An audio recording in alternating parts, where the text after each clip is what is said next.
سبحان الله رب العرش العظيم الحمد لله رب العالمين.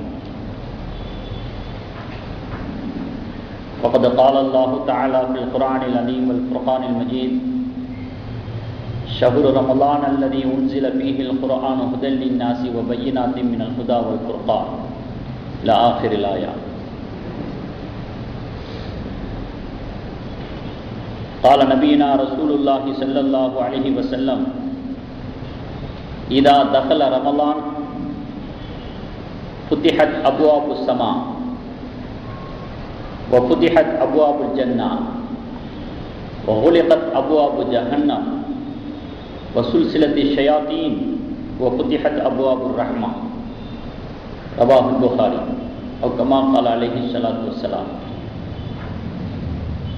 நிறையுடைய வாழ்வழித்த நெடுநிலத்தை காப்பதற்கு மறையளித்த இறைவனுக்கே மாபெரும் புகழ் அனைத்தும், சத்திய தூதராம் நபிகள் நாயகம் ஸல்லல்லாஹு அலைஹி வஸல்லம் அவர்களின் மீதும் அவர்களின் வழிவாழ்ந்த சத்திய சஹாபா பெருமக்கள் மீதும் அவுலியாக்கள், நாதாக்கள், சுகதாக்கள் நம் போன்ற அனைத்து நல்லடியார்கள் மீதும் ஏக வல்லோனின் சாந்தியும் சமாதானமும் என்றென்றும் நின்று நிலவட்டுமாக.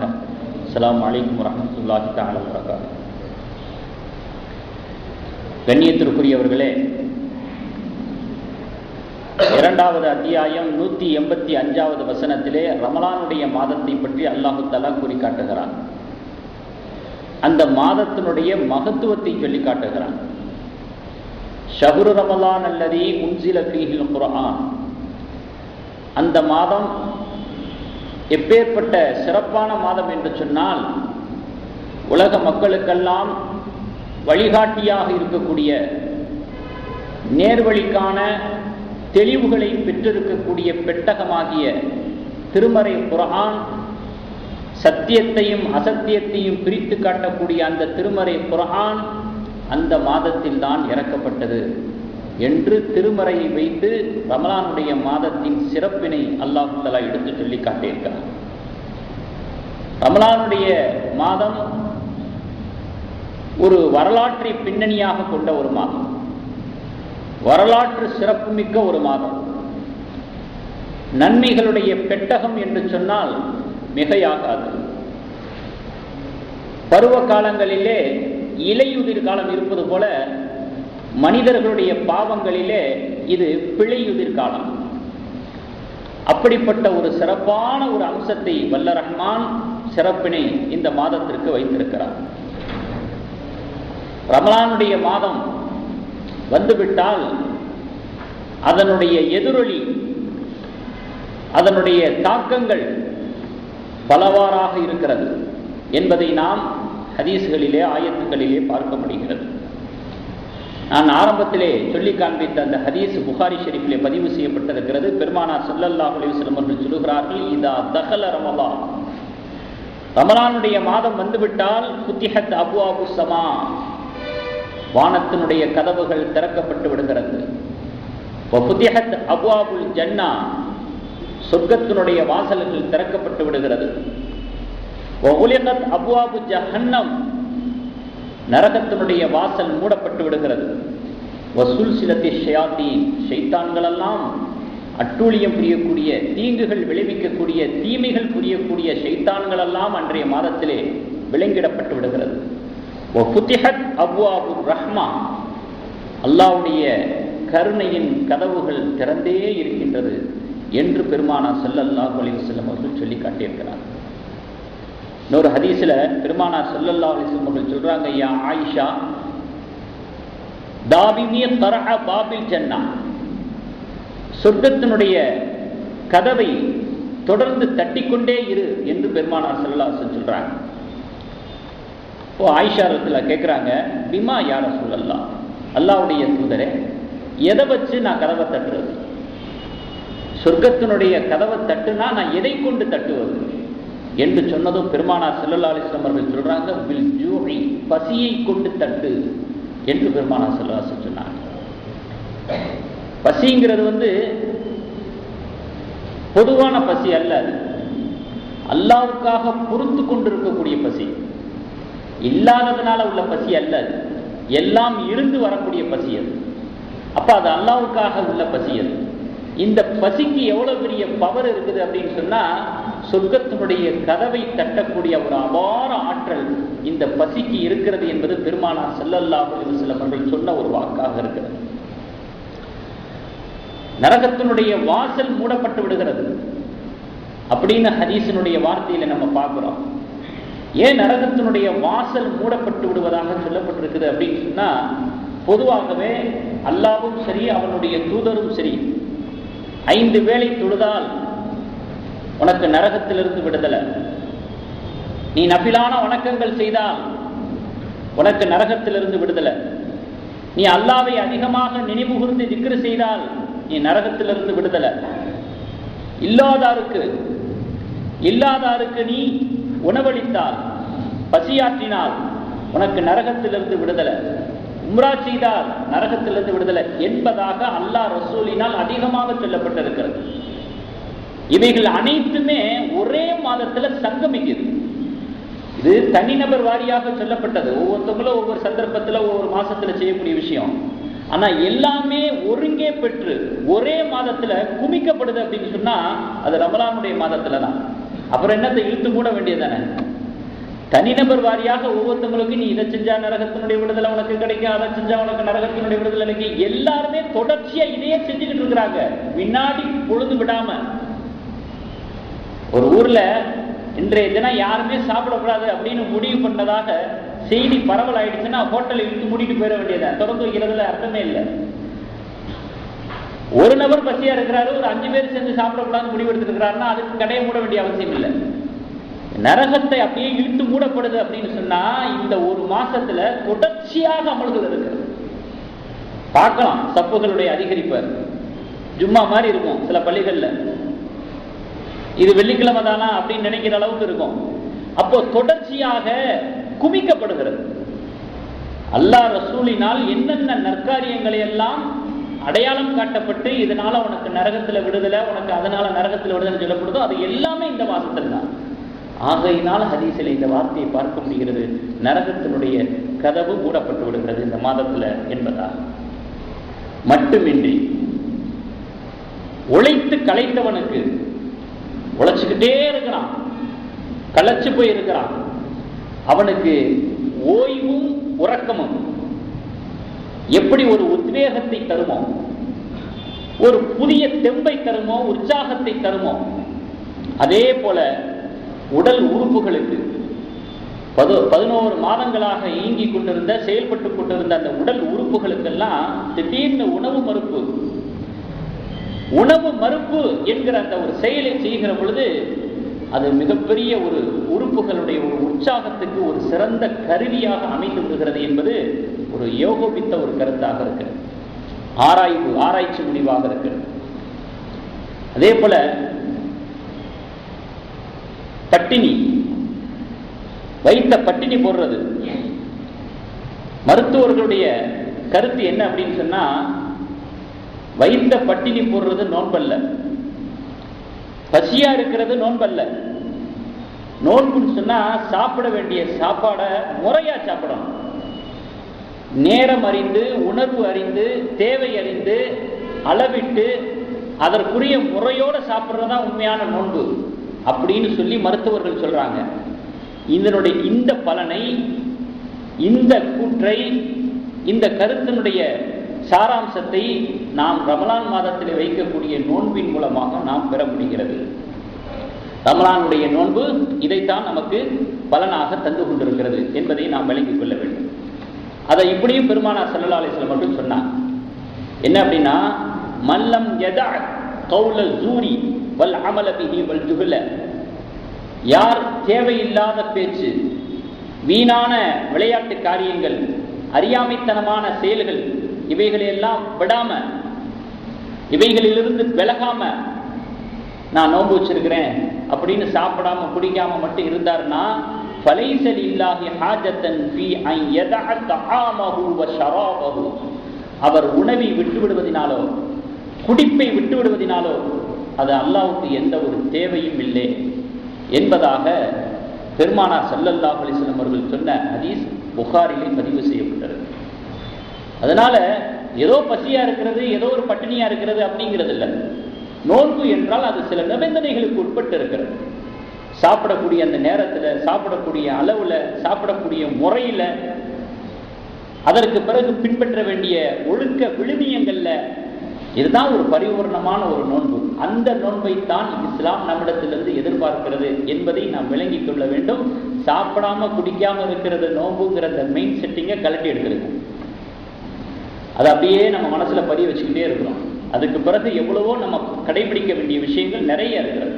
அப்பத்தான் நோன்பு அதனுடைய பலனை நமக்கு முழுமையாக தரும். பெருமானார் ஸல்லல்லாஹு அலைஹி வஸல்லம் அவர்கள் சொன்னாங்க, நோன்புங்கிறது ஒரு கேடயம் அப்படின்னா, ஜுன்னத் கேடயம் என்பதாக சொன்னாங்க. இது உண்மையில ஒரு பொருத்தமான ஒரு வார்த்தை.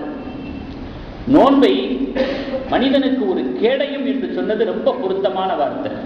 ஏன் அப்படின்னு சொன்னா, நோய்களிலிருந்து அவனுடைய உடலை பாதுகாக்குது. நோய்கள் வரவிடாம கேடயமாக இருந்து அவனுடைய உடலை பாதுகாக்குது. பாவங்களிலிருந்து அவனுடைய உள்ளத்தை பாதுகாக்குது. சதவீதத்துல கூட குறைய இருக்கலாம். அதாவது மற்ற மாதங்களை போல இல்லாம அவன் முழுமையாக விடலாட்டினா கூட சதவீதத்துல ஏற்றத்தாழ்வு இருக்கத்தான் செய்யும். அந்த 11 மாசம் மாதிரியே இருக்க மாட்டான். கொஞ்சமாவது அவனிடத்துல மாற்றம் ஏற்படும். இப்ப பாவங்களிலிருந்து அவனுடைய உள்ளத்தை பாதுகாக்கக்கூடிய ஒரு கேடயம். அதே போல மனிதன் மனிதனாக வாழ்வதற்கு தேவையில்லாத விஷயங்களை விட்டும் அவனை தடுக்குது, அவனை தவிர்க்க வைக்குது. மனிதன் மனிதனாக வாழ்றதுக்கு என்ன தேவையோ அதுலதான் நம்ம கவனம் செலுத்தணும்.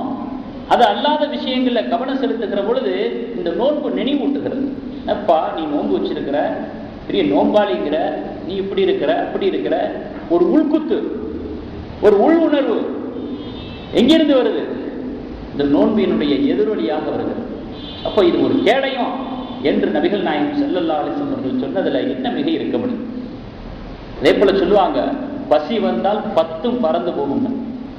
பசி வந்தால் 10 பறந்து போகும். நம்ம சொல்றோம் பசி வந்தால் 10 பறந்து வரும், போகாது. அது என்ன 10? இஸ்லாம் சொல்லுகிறது, நோன்பு நோற்பதின் மூலமாக அல்லாஹ்வுக்காக நோன்பு நோற்று பசியோடும் பட்டினியோடும் இருக்கின்ற காரணத்தினால முதலாவதாக அவனுடைய உடலுக்கு பயிற்சி ஏற்படுகிறது, மனதுக்கும் பயிற்சி ஏற்படுகிறது. இந்த உடலுக்கும் மனதுக்கும் ஒருங்கே ஒரு சேர பயிற்சி அளிக்கிற பொழுது அவனுடைய வாழ்க்கைக்கு மிகப்பெரிய ஒரு பயிற்சி கிடைக்கிறது. இது முதலாவது விஷயம். இரண்டாவது, மனிதனிடத்துல இயல்பாகவே அந்த கோபம்ங்கிற ஒன்று இருக்கும். கோபங்கிறது அது இருக்கணும். அதை அடக்க சொல்லிதான் இஸ்லாம் சொல்லி இருக்கு. அது இயல்பாகவே இருக்கக்கூடிய ஒன்று. அதை மட்டுப்படுத்துவதற்கான, தணிக்கைப்படுத்துவதற்கான ஒரு அபார ஒரு கருவி நோன்பாக இருக்கு. இது இரண்டாவது விஷயம். மூணாவது, பணம் படைத்தவர்களுக்கெல்லாம் தர்ம சிந்தனையை ஏற்படுத்தக்கூடிய ஒரு அருமையான ஒரு விஷயமாக இருக்கிறது நோன்புங்கிறது. நாலாவது, இறை அச்சத்தை கொண்டு ஒரு மனிதனுடைய உள்ளம் நிரப்பப்படுகிறது.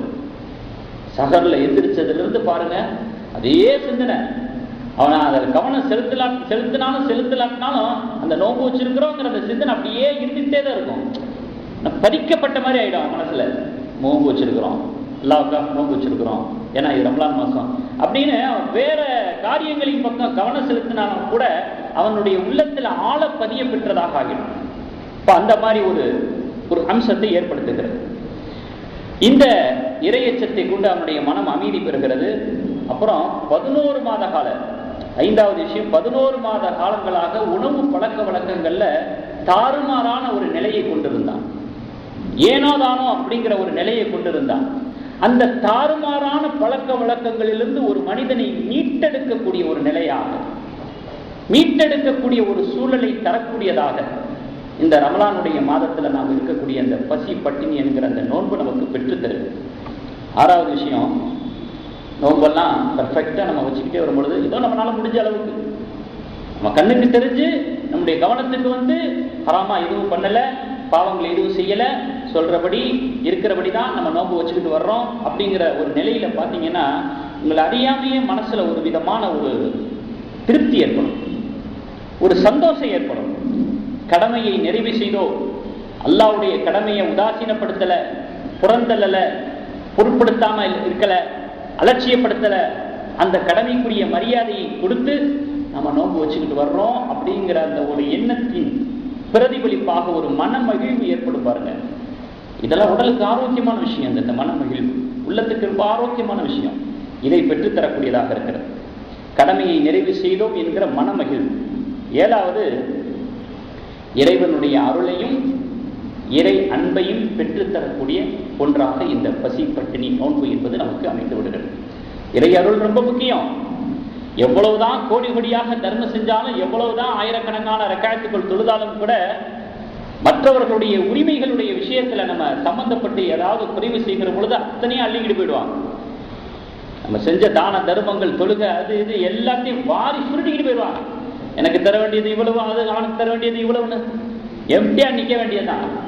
அப்போ இவ்வளவு 1000 ரக்காத்துக்கள் நான் தொழுதனே, இவ்வளவு நோன்பு வச்சேனே, தர்மம்லாம் பண்ணனே, எல்லாத்தையும் குடிக்கிட்டு போயிட்டாங்களே. ஏதாவது ஒரு வகையில மற்றவர்களுடைய ஹக்குகள்ல ஏதாவது சம்பந்தப்பட்டிருப்போம், தவறுகள் செய்திருப்போம். அவங்க முறையிடுவாங்க. விசாரணைக்கு வரும் மறுமையில என்னுடைய ஹக்கு அவனிடத்துல இருக்குது, அதை எனக்கு வாங்கி கொடுத்தப்பே நிப்பான், கொடுத்துதான் ஆகணும். இங்க தப்பிக்கிற மாதிரிலாம் தப்பிக்க முடியாது. அப்ப எல்லாத்தையும் வாங்கிட்டு போயிட்டாங்கன்னா வெறுமனே நிக்கணும். அந்த நேரத்தில் அல்லாஹ்வுடைய அருள் தான் நம்மளை காப்பாற்றும், அல்லாஹ்வுடைய அன்பு தான் நம்மளை காப்பாற்றும். அல்லாஹ்வுடைய அருளை கொண்டும் அன்பை கொண்டும் நான் சொர்க்கத்துக்கு செல்வேன் என்று தாராளமாக அல்லாஹ்வின் மீது நம்பிக்கை வைக்கலாம். அமல்களை கொண்டும் தான் செய்யக்கூடிய தர்மங்களை கொண்டு அவ்வளவு 100% நம்ம நம்பிக்கை வச்சிட முடியாது. வலா தக்னது மின் ரஹ்மத்தில்லாஹ், அல்லாஹ் திருமறையில சொல்றான், என்னுடைய ரஹ்மத்தின் மீது நீங்கள் ஆதரவு வையுங்கள், நம்பிக்கை வையுங்கள், நிராசை அடைந்து விடாதீர்கள், விரக்தி ஆகி விடாதீர்கள். அல்லாஹ் சொன்ன வாக்கின் பிரகாரம். அதனால அல்லாஹ்வுடைய அருளும் அன்பும் ரொம்ப முக்கியம் மறுமை வாழ்க்கைக்கு. அதை பெற்றுத்தரக்கூடியதாக இந்த ரமலானுடைய மாதம், இந்த நோன்பு இருக்கிறது. அதே போல உயர்ந்த எண்ணங்கள் பிறக்கக்கூடிய ஒரு சூழலை பெற்றுத்தருகிறது. நல்ல எண்ணங்கள், உயர்ந்த எண்ணங்கள். 9வது, எந்த ஒரு காரியத்தை செஞ்சாலும், நலவான காரியத்தில் ஈடுபட்டாலும் நிறைவான பரிபூர்ணமான நன்மைகளை பெற்றுத்தரக்கூடிய ஒரு பாக்கியம் பெற்ற ஒரு மாதமாக இது நமக்கு இருந்து கொண்டிருக்கு. மொத்தத்தில் 10வது விஷயம், ஒரு வளமான வாழ்க்கைக்கு வித்திடுகிறது.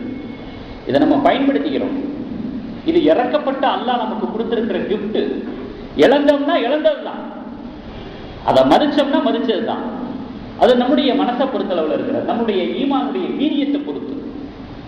நம்முடைய ஈமானை எந்த அளவுக்கு உரம் போட்டு வச்சிருக்கிறோமோ அதனுடைய வீரியத்தை பொறுத்து தான் இந்த ரமலான் மாதத்திலே நாம் பெறக்கூடிய பாக்கியங்கள், சௌபாக்கியங்கள். இல்லை என்றால் விமோச்சனமே கிடையாது. ஒரு ரமலானை இழந்துட்டா கூட, ஒரு ரமலான என்ன, ஒரு நோன்பை இழந்துட்டா கூட, ஏன் அந்த ரமலானுடைய மாதத்தினுடைய 1 மணி நேரத்தை வீணாக்கிட்டா கூட மிகப்பெரிய ஒரு இழப்பு. அல்லாஹ் நம்ம அதை விட்டு அல்லாஹ் நம்மை பாதுகாப்பானாக. அடுத்து ரமலானுடைய மாதம் இருக்கிறதே, இது மக்கள் மாதம் என்பதாகவே இதற்கு பெயரிடப்படுகிறது. மக்கள் மாதம். உண்பது, குடிப்பது, உறவு கொள்வது, ஒழுக்கமற்ற, தரமற்ற, தரங்கெட்ட இவைகளையெல்லாம் விட்டு விலகி இருக்கக்கூடிய ஒரு சூழலை நாம் பெறுகிற பொழுது இஸ்லாம் இது மக்களுக்காக வேண்டியே உள்ள ஒரு மாதம் என்பதை என்ற பார்வையில் தான் பார்க்கிறோம். இப்ப இதை கொண்டு என்ன ஒரு குறிக்கோளை இஸ்லாம் நமக்கு முன்வைக்கிறது அப்படின்னு சொன்னா, தன்னையும் தான் சார்ந்திருக்கக்கூடிய சமுதாயத்தையும் எந்த முறையிலும் பாதிப்பை ஏற்படுத்த விடாமல் தடுத்து வைத்துக் கொள்வது அப்படிங்கிறது தான் நோன்பு வைப்பதனுடைய குறிக்கோள். ஏன்னா ஒரு வாழ்க்கையை ஒழுங்குபடுத்துறது தானே நோன்பை கொண்டு குறிக்கோள். என்ன? ஒரு மனிதனுடைய வாழ்க்கையை ஒழுங்குபடுத்துவது. ஒரு தனி மனிதனுடைய வாழ்க்கை ஒழுங்குபடுத்தப்படுகிற பொழுது அவன் சார்ந்திருக்கக்கூடிய சமுதாயம் சாதாரணமாகவே சரியாகிவிடும். எல்லாவற்றிலிருந்தும் விலகி அது ஒரு சீர்பெற்று விடும். அதனால குறிக்கோளாக இஸ்லாம் நம்மிடத்தில் காட்டுவது என்ன அப்படின்னு சொன்னா, ஒரு தனி மனிதன், அவன் சார்ந்திருக்கக்கூடிய சமுதாயம் எந்த வகையிலையும் பாதிக்கப்பட்டு விடக்கூடாத ஒரு வாழ்க்கையை பெறுவதாக இந்த நோன்பினுடைய குறிக்கோளை நமக்கு சொல்லித் தருகிறது. அதுக்கு 14 மணி நேரம் கொலப்பட்டினியா கிடக்கணுமா? அதுக்கு 14 மணி நேரமாச்சு, எதையுமே குடிக்காம சாப்பிடாம. என்ன இது எவ்வளோ கஷ்டம் அல்லாஹ் சொல்லி காட்டுகிறான். அப்படியெல்லாம் நீங்க வியப்படைஞ்சிடாதீங்க, பிரமிச்சு போயிடாதீங்க, பெரிய தியாகமா அதை நினைச்சுக்காதீங்க. தியாகமாக இருக்குது, ஆனா அதை உங்களை பாரப்படுத்துவதற்கான தியாகம் அல்ல, உங்களை சிறப்புப்படுத்துவதற்கான தியாகம் அப்படின்னு அல்லாஹ்வுத்தாலா ஆறுதல் வார்த்தைகளால எப்படி சொல்றான் பாருங்க. யா அய்யுஹல்லதி, நாம் நம்பிக்கை கொண்டவர்களே, குத்திபா அலைக்குமுஸ் ஸியாம், நோன்பு உங்கள் மீது விதியாக்கப்பட்டு விட்டது. நோன்பு உங்கள் மீது விதியாக்கப்பட்டு விட்டது. கமா குதிப அலல்லதீன மின் கப்லிக்கும். ஏன் இதுக்கு முன்னாடி வாழ்ந்த எந்த சமுதாயத்தின் மீது இதே மாதிரி நோன்பு நான் விதிக்கலையா? இதற்கு முன்பாக எத்தனை சமுதாயம் வந்துச்சு, வாழ்ந்துச்சு, எத்தனை நபிமார்கள் அனுப்பப்பட்டாங்க. எல்லா சமுதாயமும் செஞ்ச காரியத்தை தான் இப்ப நீங்க செய்றீங்க. அதனால விழிப்பு நீங்க விடாதீங்க, திணறி போயிடாதீங்க. உங்களால முடியாத எந்த ஒரு காரியத்தையும் நான் ஏவ மாட்டேன். அல்லாஹ் அரவணைக்கிறான், தட்டி கொடுக்குறான். அதனால நீங்க பயந்துடாதீங்க. உங்களுடைய நலனுக்காக வேண்டிதான் சொல்லப்படுது. இப்படியாக அல்லாஹ் சொல்லுகிறான், உங்களின் மீது நோன்பு விதியாக்கப்பட்டது. இதற்கு முன்பாக வாழ்ந்த சமுதாயத்தினர் மீதும் இதே மாதிரி தான் நோன்பு விதியாக்கப்பட்டது. இதுக்கு ஒரு உதாரணம் சொல்றதா இருந்தா, ஒரு 2 தாய், முதலாவது தாயும் தன்னுடைய சேயை இடுப்புல வச்சுக்கிட்டு மருத்துவமனைக்கு அழைச்சிட்டு போறான் குழந்தைக்கு மருத்துவம் பார்க்கறதுக்காக. 2வது தாய் அதுக்கு பின்னால நிக்கிறா. அவளும் தன்னுடைய சேயை இடுப்புல வச்சுக்கிட்டு, தன்னுடைய குழந்தையை இடுப்புல வச்சுக்கிட்டு நிக்கிறா. அப்போ முதல்ல உள்ள நுழைஞ்ச அந்த தாய் தன்னுடைய குழந்தைய மருத்துவரிடத்துல காமிச்சு நோயை முறையிட்டு சிகிச்சை செய்யறான். மருத்துவர் ஊசி போடுறார், குழந்தை அழுகல. அதை பார்த்துக்கிட்டு இருந்த அந்த 2வது தாய் அழுகிற மாதிரி இருக்கக்கூடிய தன்னுடைய குழந்தைய பார்த்து சொல்றா, பயப்படாத, ஊசியை பார்த்துட்டு பயப்படாத. அவன் யாரு? நம்ம பக்கத்து வீட்டு பையன், உன் கூட தெருவில் விளையாடுறவன், உன்னோட உள்ளவன், உன்னுடைய நண்பன். அவன் பாரு எவ்வளவு அழகா ஊசியை போட்டுக்கிறான், அழுகாம இருக்கிறான். ஏன்? அப்பதான் இன்னும் அதிகமா அவனால விளையாட முடியும், தெம்பா இருக்க முடியும், ஆரோக்கியமா இருக்க முடியும். அதனால அவன் எப்படி அழுகாம இருக்கிறான், பயப்படாம ஊசியை போட்டுக்கிட்டான். அதே மாதிரி நீ ஊசியை போட்டுக்கமா, அழுகக்கூடாது, பயப்படக்கூடாது. அப்போ அந்த குழந்தைக்கு ஒரு விதமான ஒரு தெம்பு ஏற்படும், ஒரு புத்துணர்வு ஏற்படும். மனிதனுடைய இயல்பே உன்னை பார்த்து அப்படியே நம்ம அதை செய்யணும் அப்படிங்கிறது தானே, அது நல்லதோ கெட்டதோ. இப்போ இதுக்கு பிறகு அந்த குழந்தையினுடைய மனம் ஆசுவாசமாகும். அப்ப அந்த 2வது தாயினுடைய அந்த மனப்பான்மையை போல, அது எப்படி தன்னுடைய குழந்தையினுடைய எதிர்கால நலனை குறித்து அப்படி ஒரு உதாரணம் காட்டி விளக்கி சொல்வது போல, அல்லாஹ் ஜல்ல ஜலாலுஹு சொல்றான், நீங்க மிரண்டாதீங்க, பாரமா நினைச்சிடாதீங்க, உங்களுடைய எதிர்கால நலனை குறித்து நான் சொல்லுகிறேன். ரமலானுடைய மாதத்திலே நோன்பு வையுங்க. உங்களுக்கு முன்பாக வாழ்ந்த அத்தனை நபிமார்களுடைய சமுதாயமும் நோன்பு வைத்தது என்பதாக அல்லாஹ் தஆலா இந்த திருமறையிலே சொல்லி காட்டுகிறார். ஆமா, அல்லாஹ்வுடைய அடிமை. சாப்பிடுன்னு சொன்னா சாப்பிடணும், சாப்பிடாதுன்னா சாப்பிடாம இருக்கணும். குலு வஷ்ரபு, பசிக்கு புசியுங்கள், குடியுங்கள், வலா துஸ்ரிஃபு, விரயம் செய்யாதீர்கள். அல்லாஹ் சொன்னா சாப்பிடுறோம், குடிக்கிறோம். அல்லாஹ் அனுமதிச்சிருக்கிறான், ஹலாலான உணவுகளை சாப்பிடுறதுக்கு அனுமதிச்சிருக்கிறான். அதனால சாப்பிடுறோம் 11 மாசம். குத்திப அலைக்கும் சியாம், குடிப்பதை உண்ணுவதை நிறுத்திக் கொள்ளுங்கள். நிறுத்திக்கிட்டோம். எவ்வளவு அழகா இருக்கு. ஏன்னா ஒரு அடிமையினுடைய அழகு, எப்பேற்பட்ட எஜமானுடைய அடிமை, நித்திய ஜீவன், சாதாரண எஜமான் கிடையாது, நித்திய ஜீவன். ஹுவல் ஹய்யுல் கய்யூம், ஆயத்து குர்சியில வருதுல, அவன் நித்திய ஜீவன், சிறந்த நிர்வாகி. அவனுக்கு அடிமை நம்ம. சாப்பிடுன்னு சொன்னா சாப்பிட்டோம், சாப்பிடாதன்னு சொல்றான் சாப்பிடாம இருக்கோம். அப்படி சாப்பிடாம இருங்கன்னு சொல்றதுல கூட அல்லாஹ் எவ்வளவு மென்மையான போக்க கையாளுறான் பாருங்க. இதுக்கு முன்னாடி உள்ளவங்களும் அப்படித்தான் இருந்தாங்க. எப்படி ஆறுதல் படுத்துறான் பாருங்க. சாப்பிடுங்கன்னு சொன்னவன் சாப்பிடாதீங்கிறதோட நிப்பாட்டல, குத்திபா அலைக்கும் சியாம் அப்படிங்கிறதோட நிறுத்தலாம். அந்த அதிகாரம் இருக்கிறது, அவன் மிகப்பெரியவன். ஆனா அதுக்கு பிறகு ஒரு வார்த்தையை சேர்க்கிறான், கமா குத்திபா அலல்லதீன மின் கப்லிக்கும், உங்களுக்கு முன்னால் வாழ்ந்தவர்கள் இப்படித்தான் நோன்பு வச்சாங்க, அதனால நீங்க நோன்பு வைங்க என்று அல்லாஹ் தஆலா சொல்லி காட்டுகிறான். லஅல்லக்கும் தத்தகூன் ஆயத்தை முடிக்கிறான். இதை சொல்லிட்டு கடைசியில் அல்லாஹ் ஆயத்தை முடிக்கிறான், உங்களுடைய உள்ளம் பரிசுத்தம் அடையலாம், நீங்கள் பரிசுத்த உள பரிசுத்தம் பெறுவதற்காக அப்படின்னு அல்லாஹ் முடிக்கிறான் ஆயத்தை. ஏன் உள்ள பரிசுத்தமாகாது? யோசனை பண்ணி பாருங்க, உணர்வு பூர்வமாக யோசனை பண்ணி பாருங்க. என்னுடைய எஜமானன் என்னை பார்த்து கொண்டு இருக்கிறான், அதனால நான் சாப்பிடல, குடிக்கல. நான் நினைச்சா மற்றவங்களுக்கு முன்பாக நோன்பாளியாக காண்பித்துக் கொண்டு அறையினுடைய கதவை தாளிட்டுக் கொண்டு குடிக்கலாம், சாப்பிடலாம், உறவு கொள்ளலாம், எப்படி வேண்டாலும் இருக்கலாம். இருக்க மாட்டேன். அந்த ரூமுக்குள்ளேயும் என்னுடைய இறைவன் இருக்கிறான். நான் இருக்கும் தனிமையிலும் என்னுடைய இறைவன் என்னை பார்த்து கொண்டிருக்கிறான். யாருக்காக? அப்ப ஏன் உள்ளம் பரிசுத்தமாகாது? அப்ப ஏன் உள்ளம் இரையச்சம் கொண்ட உள்ளமாக ஆகாது? அல்லாஹ் சொல்லக்கூடிய வாக்கு எப்படி இருக்கு பாருங்க. உங்களுடைய உள்ளம் பரிசுத்தம் அடையலாம். இதுதான் நிச்சயம் 11 மாசத்துக்கு இதனுடைய பவர் இருக்கும், இருக்கணும். அதுதான் நோன்பு. அந்த நோன்பை தான் அல்லாஹ் எதிர்பார்க்கிறான். ஏதோ ஒரு ஃபார்மாலிட்டிஸ் கிடையாது. ஏதோ நானும் நோன்பாளி, இது அல்லாஹ்வுக்கு தேவையா? நானும் நோன்பாளி அப்படிங்கிறத காட்டிக்கிறதுக்கு, நமக்கு நாமே பெருமிதம் கொள்றதுக்கு இதுவா? இதை வச்சுக்கிட்டு அல்லாஹ் என்ன பண்ண போறான்? பலைசலில்லாஹி ஹாஜத்தன், அல்லாஹ்வுக்கு எந்த தேவையும் இல்லை. இந்த மாதிரியான ஒரு ஃபார்மாலிட்டிஸ் நோன்பு, பிறருக்கு காட்டுவதற்கான நோன்பு, நோவாத நோன்பு, இது தேவையில்லை அல்லாஹ்வுக்கு. இந்த பசியினுடைய அந்த வேதனையை உணரும் போது அது அல்லாஹ்வுடைய சிந்தனை வரும். நான் யாருக்காக இந்த வேதனை? எனக்கு என்ன எதுவும் இல்லையா? நான் நினைச்சா ரகரகமா எடுத்து வைப்பேன் சாப்பிட்றதுக்கான உணவுகளை, தூக்கி எறிஞ்சனே. யாருக்காக? அவனுக்காக. இது நிச்சயமா 11 மாதங்கள்ல அதனுடைய ஒரு பாதிப்பை ஏற்படுத்தும், பலனை தரும். ஏதாவது ஒரு கட்டத்துல, ஏதாவது ஒரு பாவத்துல நம்ம பக்கத்துல போகும் பொழுது நிச்சயமாக திரும்ப வருவோம், பயந்து வருவோம். நம்ம வைக்கக்கூடிய நோன்பு வீணாகாது, அல்லாஹ்வுடைய வாக்கு பொய்யாகாது. நபி ஸல்லல்லாஹு அலைஹி வஸல்லம் வழிமுறை மட்டுமல்ல, ஆயிரக்கணக்கான நபிமார்களுடைய வழிமுறை.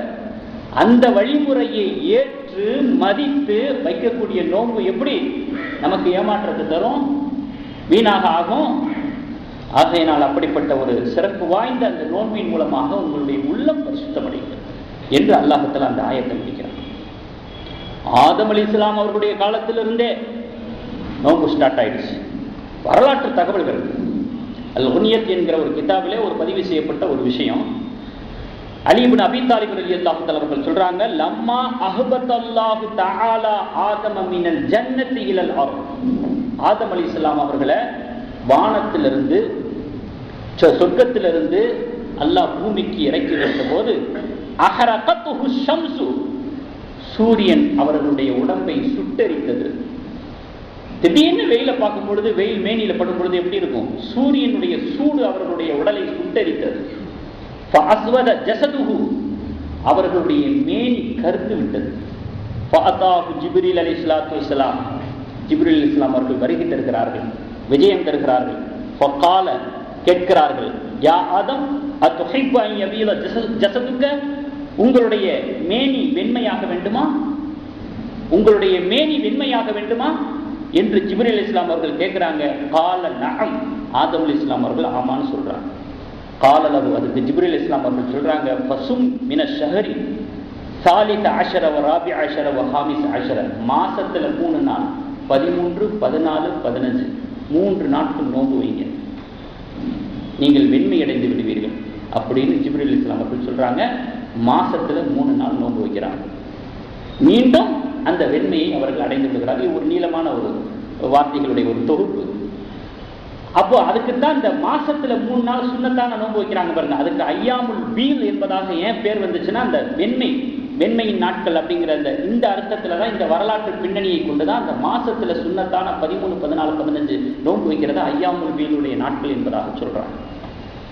ஆக ஆதம் அலைஹிஸ்ஸலாம் அவர்களுடைய காலத்திலேயே நோன்பினுடைய கட்டளை, நோன்பினுடைய வணக்கம், வழிபாடு ஆரம்பமாகிவிட்டது. அதே போல மூசா அலைஹிஸ்ஸலாம் அவர்களுடைய காலத்துல அல்லாஹ் சொல்லுகிறான், 7வது அத்தியாயம் 142வது வசனம், வபாஅத்னா மூசா 30 லைலத்தன் வஅத்மம்னாஹா பிஅஷ்ரின் ஃபதம்ம மீகாத்து ரப்பிஹி 40 லைலா. மூசா அலைஹிஸ்ஸலாம் அவர்களுக்கு 30 இரவுகளை கொண்டு நாம் வாக்களித்தோம். வஅத்மம்னாஹா பிஅஷ்ரின், அடுத்து 10 இரவுகளை கொண்டு நாம் பரிபூர்ணப்படுத்தி தந்தோம். ஃபதம்ம மீகாத்து ரப்பிஹி 40 லைலா. அல்லாஹ்வால் குறிக்கப்பட்ட அந்த நேரம் 40 இரவுகளாக, முதல்ல 30, அடுத்து 10, மொத்தம் 40 இரவுகளாக பரிபூர்ணம் பெற்றது அப்படின்னு அல்லாஹ் தஆலா வசனத்துல சொல்லி காட்டுகிறான். இது என்ன 30, இது என்ன 40 அப்படின்னு சொன்னா, அல்லாஹ்வுடைய வாக்களிப்பு என்ன அப்படின்னு சொன்னா, மூசா அலைஹிஸ்ஸலாம் அவர்கள் தன்னுடைய சமுதாயத்துக்கு சொன்னாங்க, இந்த ஃபிரௌன் மட்டும் ஒளிஞ்சு போயிட்டானா, அழிஞ்சு போயிட்டானா, உங்களுக்காக என்னுடைய ரப்பிடத்துல நான் பேசி ஒரு வேதம் வாங்கி தர்றேன். நடைமுறை சட்டங்களை கொண்ட ஒரு தொகுப்பு பெட்டகம். ஒரு வேதத்தை நான் உங்களுக்கு பெற்றுத் தருகிறேன் என்ற வாக்கை தன்னுடைய இஸ்ரவேலர் சமுதாயத்துக்கு மூசா அலைஹிஸ்ஸலாம் அவர்கள் வாக்களிச்சாங்க. அதன்படி ஃபிரௌன் ஒளிஞ்சு போனான். அவனுடைய சர்வாதிகாரம் எல்லாம் மண்ணோடு மண்ணாக புதைக்கப்பட்டு விட்டது. அப்போ மூசா அலைஹிஸ்ஸலாம் அவர்கள் சொன்ன மாதிரி வேதம் வாங்கி தரணுமா இல்லையா? அப்போ அவங்களுடைய வாக்களிப்பை நிறைவேற்றுவதற்காக வேண்டி அல்லாஹ்விடத்தில் வேதம் கேட்டாங்க. அல்லாஹ் என்னுடைய சமுதாயத்திற்கு என்று ஒரு நடைமுறை சட்டங்களை கொண்டு ஒரு தொகுப்பு கொடு அப்படின்னு. உடனே அல்லாஹ் சொன்னா, நீங்க 30 நாட்கள் நோன்பு வைங்க, 30 நாட்கள் நோன்பு வைங்க நீங்கள் வேதத்தை பெறுவதற்கு அப்படின்னு அல்லாஹ் கட்டளையிட்டான்.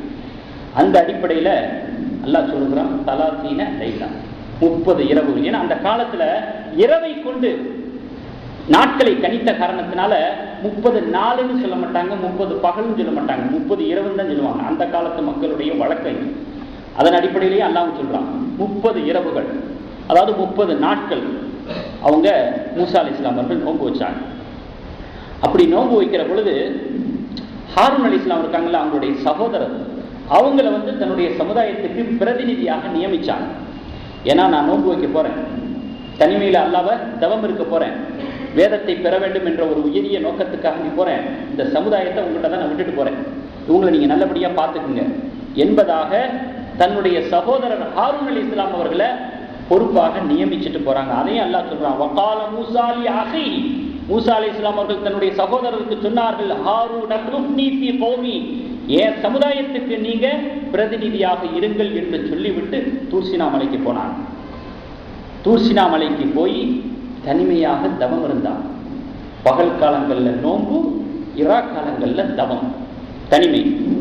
இப்படியே நாட்கள் கழிந்து 30 நாளும் பூர்ணம் அடைஞ்சிருச்சு.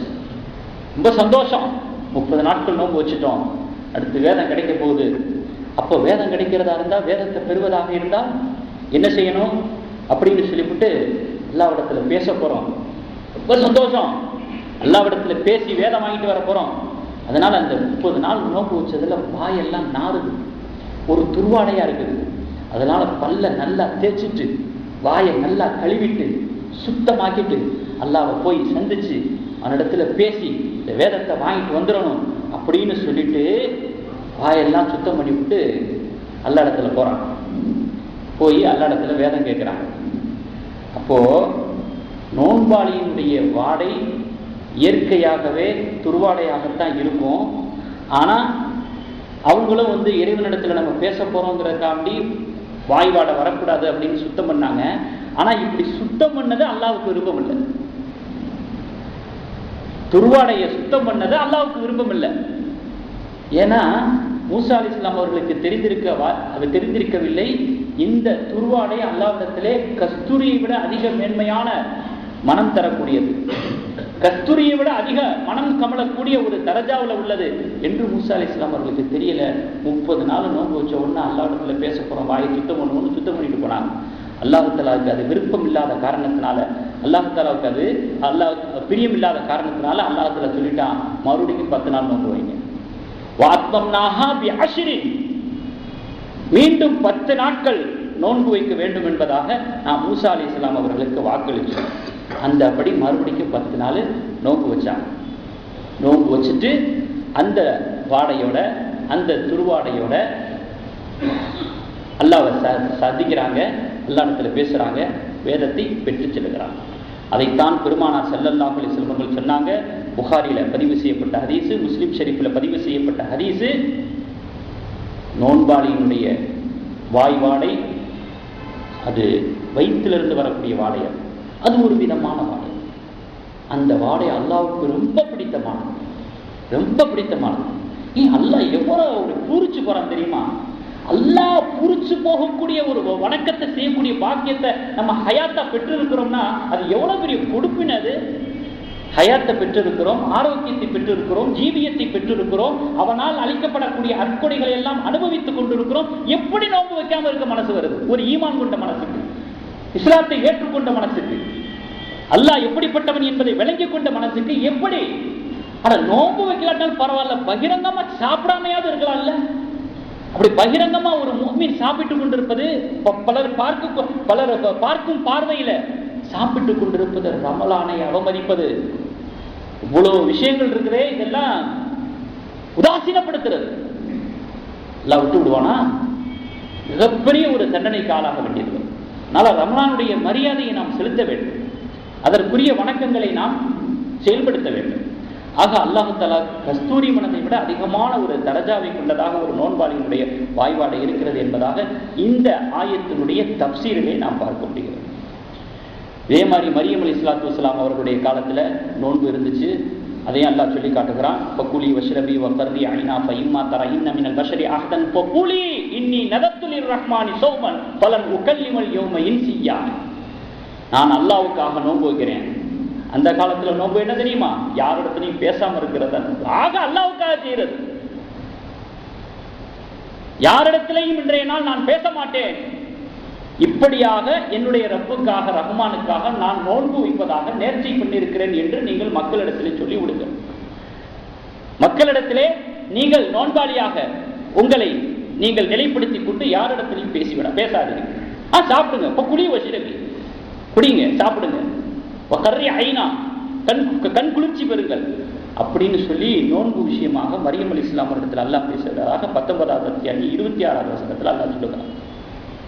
அதே போல சாம இப்ராஹிம் அலைஹிஸ்ஸலாத்து வஸ்ஸலாம் அவர்கள் தலாஸத் ஐயாமின் மின் குல்லி ஷஹர், இப்ராஹிம் அலைஹிஸ்ஸலாம் அவர்கள் மாசத்துல 3 நாள் நோன்பு வைப்பாங்க. சாம நூஹ் அலைஹிஸ்ஸலாத்து வஸ்ஸலாம் தஹர குல்லஹு இல்லா யௌமுல் ஃபித்ரி வல் அல்ஹா, யௌமுல் ஃபித்ர் யௌமுல் அல்ஹாவை தவிர்த்து மற்ற நாட்கள்ல நூஹ் அலைஹிஸ்ஸலாம் அவர்கள் நோன்பு வைக்கக்கூடியவர்களாக இருக்கிறாங்க. யஹ்யா அலைஹிஸ்ஸலாம் அவர்கள் அவங்க நோன்பு வைப்பாங்க. இப்படியாக நிறைய விஷயங்கள் வருது. இன்ஷா அல்லாஹ் ரமலானுடைய மாதமும் வருகிறது. இதை பற்றிய தொடராக ரமலானுடைய சிறப்புகள், நோன்பினுடைய சிறப்புகள், ரமலானுடைய மாதத்திலே திருமறை குர்ஆன் அதிகமாக ஓதுறது, இஃதிகாஃப் சம்பந்தப்பட்டது, ஜக்காத் சம்பந்தப்பட்டது, தர்மம் சம்பந்தப்பட்டது, இன்னும் ரமலானுடைய மாதத்திலே அல்லாஹ் தஆலா என்னென்ன இபாதத்துக்களை எல்லாம் பெரிய அளவில் எதிர்பார்க்கிறானோ, அல்லாஹ்வே பூரித்து போகக்கூடிய அளவில் தன்னுடைய அடியானை நினைத்து நினைத்து உச்சி முகர்ந்து வல்லரகமான ஆனந்தப்படக்கூடிய இபாதத்துக்கள், வணக்கங்கள், வழிபாடுகள் இவ்வளவோ இருக்கிறது. இன்ஷா அல்லாஹ் வரக்கூடிய வாரங்களில் நாம் தெரிந்து கொள்வோம். அல்லாஹ் தஆலா இந்த ரமலானை அடையக்கூடிய பாக்கியத்தை தந்து புரிவான். இந்த ரமலானுடைய மாதம் முழுவதும் ஹயாத்தாக இருந்து நம்முடைய ஆயுளை அல்லாஹ் தஆலா நீட்டித்து தந்து நம்முடைய ஆரோக்கியத்தில் அல்லாஹ் தஆலா பரக்கத் செய்து வல்ல ரஹ்மானுடைய திருப்தியை பெற்ற நல்லடியார்களாக, ஆபிதீன்களாக, சித்திகளாக நாம் அனைவரும் ஆகுவதற்கு வல்ல ரஹ்மான் கிருபை செய்வானாக. வாஹிரு தஅவானா அல்ஹம்துலில்லாஹி ரப்பில் ஆலமீன்.